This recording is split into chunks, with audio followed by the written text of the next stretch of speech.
Hi, today I'd like to show you very simple modifications of fairly common exercises and how to get the most out of those particular exercises by very specifically targeting the intended muscles. So I'll do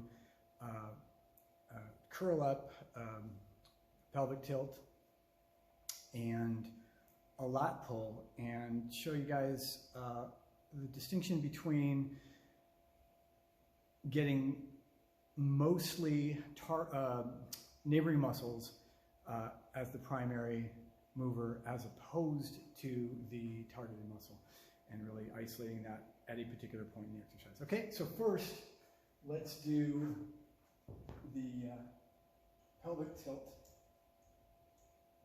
hanging pelvic tilt. So folks tend to do this exercise, or do the exercise in that way where they get some momentum coming into it. And a lot of times the knees don't even come above the hips. And so there's minimal, or at least no more than moderate recruitment of the low abs in that particular execution.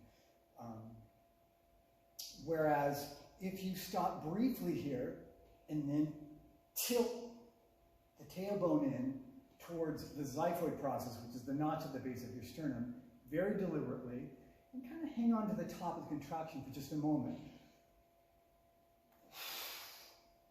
you'll get more specific recruitment.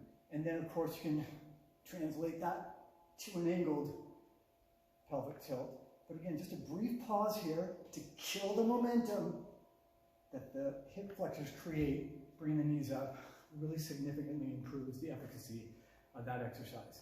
Now, for pull-ups and chin-ups, I like the neutral handle grip because I injured my shoulder in during some boxing drills recently. So a typical pull-up or chin-up, I know terminology varies for this, but let's call it a neutral grip pull-up is this, which is a pretty ratio-specific distribution of the upper back muscles, biceps, and the rear delts. But if at the beginning of the movement you release, so sink down, let the shoulder blades drift up and out slightly,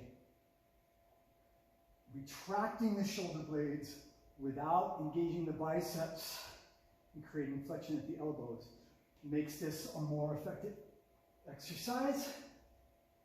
And you want to make sure you're gentle on the release, on the transition, because that's when you're likely to create subluxation or slight separation in the shoulder and potentially injure the joint. So hope that's helpful. Have a great weekend.